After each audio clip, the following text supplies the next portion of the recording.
দিদি, আপনি গত 15 বছর রাজ্যটাকে কিভাবে শাসন করেছেন একবার দেখে নেওয়া যাক, তারপরে আমি কিছু বলছি। এত 10 কোটি লোক, কোথাও যদি ছোট একটা ঘটনা ঘটেও সেটাকে আমরা সমর্থন করি না, নিন্দনীয় আমি সবসময় করি। আমি সারা জীবন লড়ে এসেছি। মেয়েদের ওপর অত্যাচার হচ্ছে বলে চিৎকার করছেন, যে কোনো ঘটনা ঘটা সেটা অন্যায়, এটা যাতে না হয় সেই জন্য তো মেয়েদেরই নিজেদের রুখে দাঁড়াতে হবে।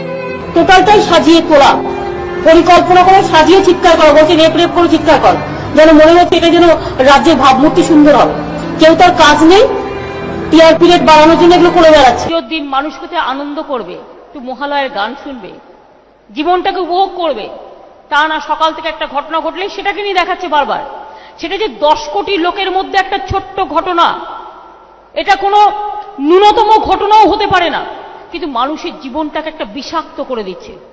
একটা অ্যাক্সিডেন্ট হলেও সেই রক্তটাকে এক্সিবিট করা হয়, কিন্তু যারা ভালো কাজ করে সেই ভালো কাজটাকে তুলে ধরা হয় না। আর এখন দেখুন কিছু নেই, ঘরে বসে আছে, একটা খবর পেলেই হলো, কিচ্ছু জানে না, সবচেয়ে নবিস। বাংলার মাটি প্রতিদিন এমন একটা দেখানো হচ্ছে যেন ধর্ষণের মাটি। আরে একটা দুটো ঘটনা তাও আমি মনে করি এটাও উচিত না। কি করবেন? আগেকার দিনে তো ছোট্ট ছোট্ট বাচ্চা ছেলে মেয়েরা একটু প্রেম করলে এত মার খেত বাবা মায়ের, এখন তো সবটাই ওপেন হয়ে গেছে। এখনকার জগৎটা হয়ে গেছে, এটা গ্লোবাল জগৎ হয়ে গেছে, ওপেন মার্কেট হয়ে গেছে, ওপেন অপশন হয়ে গেছে।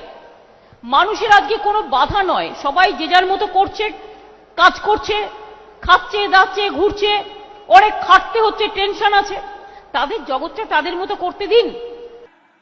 কিন্তু অনেক ঘটনার মধ্যে একটা ছোট্ট ঘটনা ঘটে গেলেই যেটা আমরা পছন্দ করি না তা সত্ত্বেও হয়ে যায় নিজেদের মধ্যে, সেইটা নিয়ে সারাক্ষণ এই করে বেড়াচ্ছেন। পুলিশ এখনো জানতে পারেনি। আমি জিজ্ঞেস করলাম, এই যে তোমরা দেখাচ্ছ বারবার একটা বাচ্চা মেয়ে মারা গেছে নাকি রেপ হয়ে, আপনি রেপ বলবেন না প্রেগনেন্ট বলবেন না লাভ অ্যাফেয়ার্স বলবেন? এটা এনকোয়ারি করেছেন কি? আমি এটাও বলেছিলাম যেটুকুন আমাদের একটা কর্তব্য আছে, মেয়েটি তো আর ফিরে আসবে না, ওর নামে যদি আপনারা কিছু করতে চান করতে পারেন, যা টাকা লাগবে আমি দেব। একটা কম্পেনসেশন, যারা বলছেন কম্পেনসেশন দেওয়ার কথা তাদের বলে রাখি, এটা আমার বলা আছে। হ্যাঁ, আমরা 10 লক্ষ টাকা তো দিতেই পারি পরিবারকে,